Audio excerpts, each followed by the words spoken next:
Question number 28 of the ID Passport exam from PhilNITS. In this question, we are being asked, which of the following is an appropriate table after normalization? To answer this question, we need to look into the fields of each of the tables that are supposed to be in the final set of tables after normalization. One of the things that we have here is the customer with the name and the address. So this could be one table.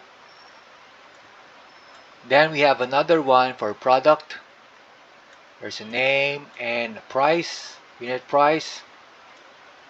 So this could be another table. Then we have the customer ordered by the customer. So this could be an order customer where you have the product and the quantity that the customer is ordering. And of course, there is the date of the order. So this would be the third table. So we have three tables, and we need to know what would be the final set, including the fields, once we've done the normalization. And normalization, again, is a way to eliminate excess fields, excess tables. And also, according to the description, the primary keys are still there, and they're supposed to be underlined.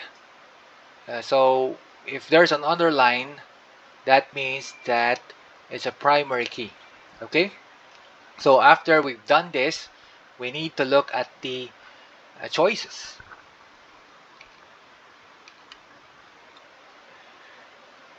We have a set of 3 tables for letter A, another set of 3 tables for letter B, and then for C and D, we only have 2 tables for each of the letters. So this one we could mark as not a possible answer. So we only have A or B as the remaining choices. And if we look at the description again, it's saying that for the customer, we should have a customer name and an address. Let's see if that's true. Name and address. Okay, so it holds true. And the number should be here because we need the primary key. We use a number in general because it's not going to take up a lot of storage space as compared to if you have, for example, letters in addition to the numbers. That would make the size, the storage space needed much larger just for the customer number or the customer identification.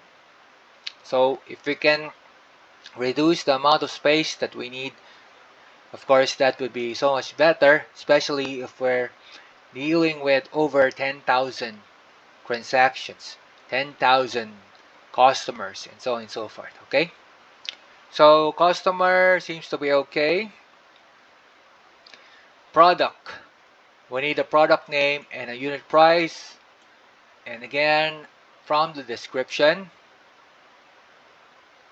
it says that we do have a product name and a unit price. So this one is also okay. For the last table, for the order table, we have the customer number, product number, quantity date, and quantity and date. And from the description, it says that we need the date of the order and the quantity. Of course, we need to also have the customer, something about the customer and something about the product.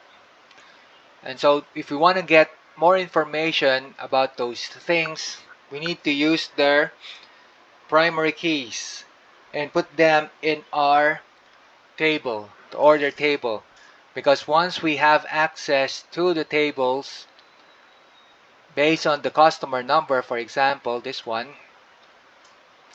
we now have access to the customer name and the address. If we have the product number, it will connect to the product table, and from there we can get the product name and the unit price. So it looks like this one is the correct answer, but let's also see the remaining choice to see if there's anything that we can explain further. For letter B, it seems to have the same set of fields for the customer and the product tables. So this one and this one, if you look at letter A, yep, they are exactly the same.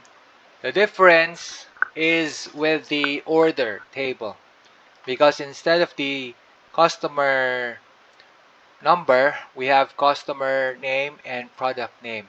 Actually, a while ago I was answering this again and it shows letter B because I remembered one of the previous questions that we had where we wanted to know the final table because we need to know these information.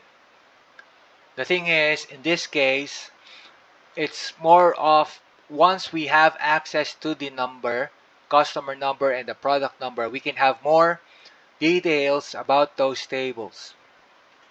So it's not like the final information that will be shown us, because if that were so, it looks like the customer name and product name would be more useful than just the numbers.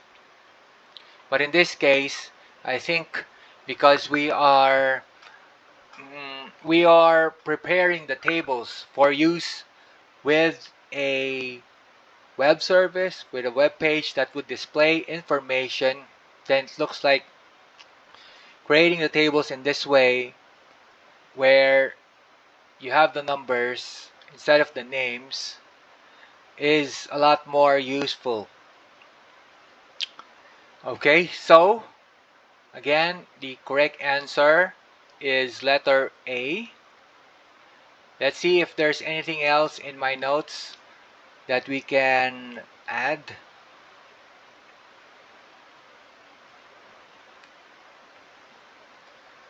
Okay, again, normalization, eliminate the excess, put the fields in the correct tables, and add primary keys, foreign keys if you need to connect tables to each other.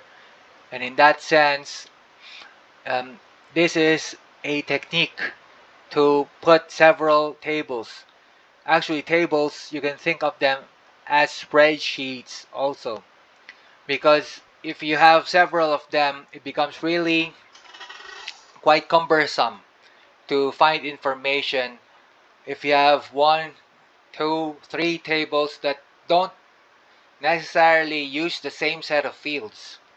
So you need to have a way to find things much faster, and a database like the one from MySQL from Oracle Corporation helps us do just that. Of course, if you have something much simpler, if you don't have to use several spreadsheets that have varying columns, varying fields, then the Microsoft Excel could be already helpful for you. Of course, also, if you are dealing with something like a networked system, then you may also want to look into the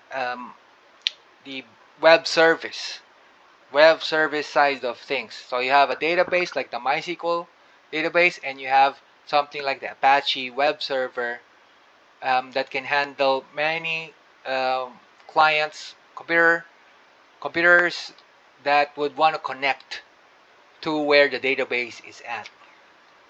As for Microsoft, there is also a way to do something like that using Microsoft Access, using any of the services that Microsoft would also have. But in my experience, I've used more Apache Web Server, MySQL to do most of the tasks that we already are still up until now using.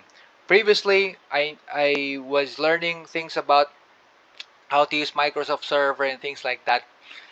And I think for certain cases, they could be much more useful, except that right now, in our current situation here at the clinic, it seems like we still use Microsoft, particularly the operating system, but on the web service side, it seemed like Apache Web Service is a lot easier to maintain. Previously, there was a team that came to help out with the database. They use .NET and something that I think was for a time useful was used, except that the number of patients increased to maybe I think it reached also about 10,000. It became really slow to move things, to load things up. So eventually, because the guys who built the system already left, I was asked to see if I can do something about it. And later on, I decided that we can go much faster if we use Apache Web Server, the Apache Web Server, MySQL, and of course the PHP language, because we're connecting more computers. And I think it's also much faster to build. Okay, so again, the correct answer in this case is the letter A.